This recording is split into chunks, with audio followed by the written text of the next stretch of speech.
guys, Laura here. As I told you guys last week, I started a new blog. It's called Laura's Bookish Corner. I'm going to link it below.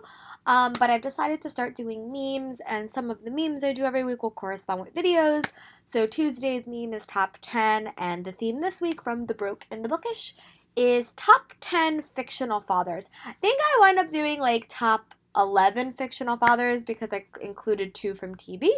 But I'm just going to show you guys the books, tell you guys about the dads, and my thoughts about them. Some of them are a little bit obscure, I will say that. And some of them are not technically alive when the book takes place, but I really like their relationship with their kids and the impact of them. And these are in no particular order. But the first one I'm going to talk about is the Illuminae series by Amy Kaufman and Jay Kristoff. Both fathers, one father is mentioned in the first book, but you get to meet them both in the second book. And it's Caddy's dad and Hannah's dad. And I just loved how these fathers, especially in the second book, really were willing to put everything on the line to get back to see their daughters. Caddy and her dad were separated long distance, and Hannah and her dad are separated on the same exact ship. But they were literally willing to do anything and everything to get back to their kids. And also, they were also in the middle of trying to save the world, the universe. But I just thought that the dynamics between the parents with like the parents and their children, and then the parents and their other children's, like Caddy's dad met Hannah, and like kind of like the other way around. So I thought that that was like really, really unique, and I just loved how these parents would do anything in their power to get back to their kids, and even if that meant saving the world, they would do it as long as they could see their kids again.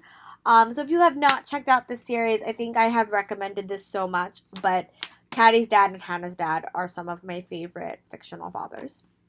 The next one is a little bit different, but it's Geekerella by Ashley Poston. Now, it's a Cinderella retelling, so unfortunately the dad is dead at the start of the series, but I loved Ella's dad. Ella's dad is a fandom nerd and started this convention for fandom, and that's where Ella got her love of fandom, which is Starflight. I just loved seeing the relationship with her and her dad through Ella's eyes. I love seeing the flashbacks, and I love seeing what a good dad he was. And then to go into seeing the relationship that Ella has with her stepmother, and how her stepmother really doesn't get anything, but this is how Ella was raised. This is all Ella has ever known.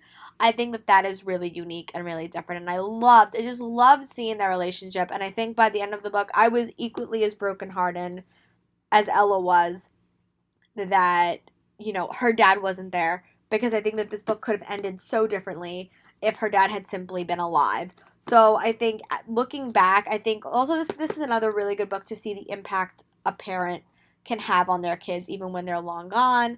The lessons you teach your kids really do impact your children and what they grow up to be. You definitely saw that in Ella, and I just really loved seeing the relationship through Ella's eyes and seeing the impact that it had on her. It was a really, really cute book. If you have not checked this out, it's a great contemporary read for the summer.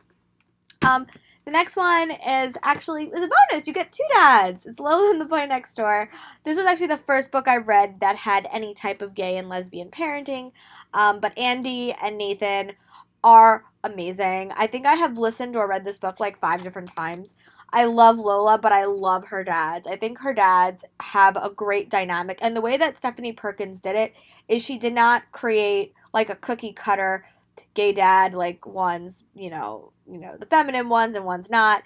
They were just men who happen to be married that have a daughter. And you get like how Lola came to be like when you read the book. But it was such a good book. I really, really love their relationship. I love how they really would do anything to support their daughter, but they also had to be the tough parent sometimes. But their dynamics with each other was really cool, and their dynamics with Lola was awesome. And it was such a good book. If you have not read Lola and the Boy Next Door or Anna and Isla, I highly recommend it. They are a great, great, really, really good series. And Lola has amazing dads. I would definitely check it out. The next one is kind of different, I will admit, but it is, normally when I read Rick Riordan books, I like want to throw the godparents out windows. They get me so frustrated, like Percy Jackson's dad, Poseidon, pay attention to your kid. However, in this book, I really did like Apollo. I don't know if you know the premise of the series, but it's basically Apollo does something bad, and Zeus is so fed up, he turns Apollo into a teenager. but Apollo still has to deal with his children as a teenager. And I loved book one. Thought it was great. I thought the dynamics that Apollo developed with his kids and realized the impact his relationship can have on his children was just spectacular. And I cannot wait to read this. I'm going to read this book next. But I thought that the way that I thought the way that their relationship was developed and all that stuff just was really, really cool. And really, like, Apollo becomes less egomaniacal and less selfish just because he saw just because his world was turned upside down and he was able to really meet and get to know his kids and see how amazing they were. It just was a really, really beautiful way to tell a story, and I cannot wait to continue on with the series. But Rick Riordan, you did a very, very good job painting this teenager who has the life of a god as now someone who understands the role he has in his kid's life. So I really, really liked it. If you're looking for a unique parental relationship story, definitely check out Trials of Apollo or The Dark Prophecy. Now, this one is no surprise. I am a big, huge fan of the Harry Potter series. So there is a lot of father figures in this. There's Sirius, there's Lupin, but my favorite father in this entire series is definitely, without a doubt, Arthur Weasley. I think he is so good and he's spectacular. I just love how he not only has 7 kids of his own and he gives his kids everything, but he also has the time to give his attention to Hermione and Ron and anyone else that crosses his path.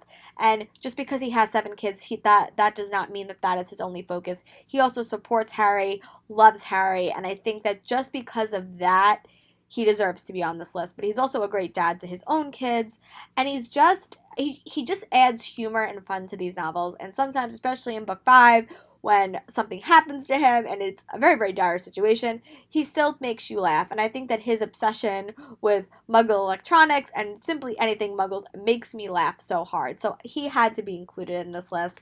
And I think that his impact on Harry's life was really good. And he's one of the only, if you have not, oh, sorry, my cousin picks the worst times to call me. If you're watching this, Michelle, you have very, very bad timing. But yeah, so overall, I really, really loved him. And if you, for some reason, have not read the Harry Potter series, I don't know what you're doing with your life. Go read it and meet Arthur Weasley. The next one is a novel that I read last summer, and it is Morgan Matson. It's called The Unexpected Everything. And this is a novel where Andy's life is kind of turned upside down when her senator's father deals with a scandal. At the start of this book, Andy and her dad have no type of relationship, but by the end, they have a really, really good relationship. And I love books that deal with self-discovery, but this book really dealt with self-discovery on all aspects for all the characters, including the dad. And I just think that their dynamics and how they changed and what they learned about each other was so, so special. And I really, really loved it. I thought that it was a great way to tell a story, and you learn so much about Andy and her dad relationship at the start of the novel, by the end, and what they became. And I think that he took a lot of he made a lot of changes in his life, and that was mostly because he wanted his daughter to have a better life. But I really, really love their relationship, and we'll definitely hope to reread it soon. And then these are books that I don't have physical copies. But the first one that I want to talk about is Luke Garraway from the Mortal Instruments. If you have read the Mortal Instruments series, we all know that Clary's real father, Valentine, is kind of a disaster. But the father that her real father, the person that I think that gives her the most, support and love throughout the entire series is definitely Luke, and that is the person that winds up ultimately marrying her mother. And I just think that their relationship throughout the entire series is so special, and it's one of my favorite tropes in literature. I loved found family, especially found parents. It's not whose blood you have running through your veins, it's who is there for you. And I just love it. And that comes up a couple other times, especially in the TV ones I'm going to talk about. But I just really, really love the relationship that he not only had with Clary, but also that he had with Simon. And he will do anything in his power to make sure that his kids are safe. And he does a lot. And it's not only that he wants to make sure that his kids are safe, he wants to make sure the entire world is safe. And I just love that. I think that he is such a cool, dynamic character. He has so much history, and I just love his love and dedication he has, especially mostly to Clary, but definitely also to Simon, because I feel like he had an equal impact on Simon's life throughout how he grew up and especially how Clary grew up. But he is definitely a father that is worthy of this list. And the next father I want to talk about is Ned Stark from Game of Thrones. I will admit I'm a big fan of the Stark family, and I think that it would be my undying hope that they ultimately are on the throne in Game of Thrones. But I really, really love Ned Stark, and I think that the first book, especially, where you really get to delve into his character and see like what's going on with him, no spoilers. It just he is one of those fathers and one of those men that I really grew to respect and really like. And I think that again, as I was talking about with Geekerella, I think that you could definitely see the impact he has on his kids even now in the books so many years later and in the TV show so many years later.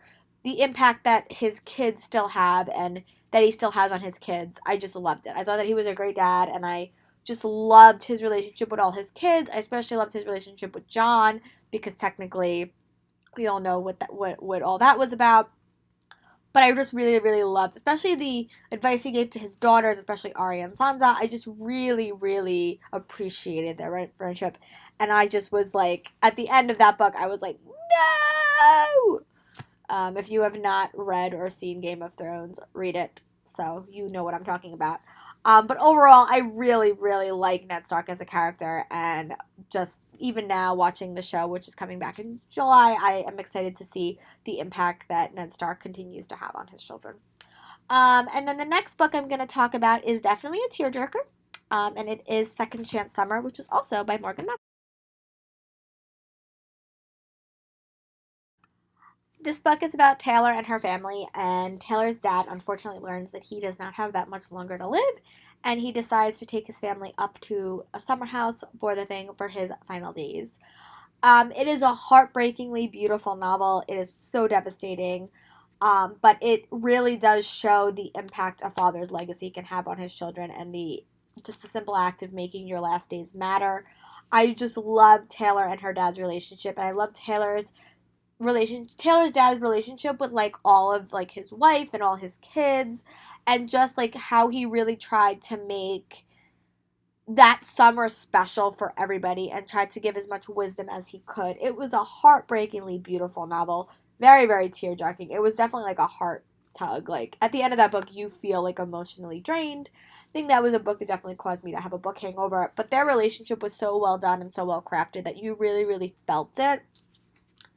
It was very, very emotional, but I really, really liked the relationship that the dad had with all the family members, but especially Taylor. And I liked how he was still giving his daughter up advice until the very end, and I'm hopeful that that advice will take her into her future.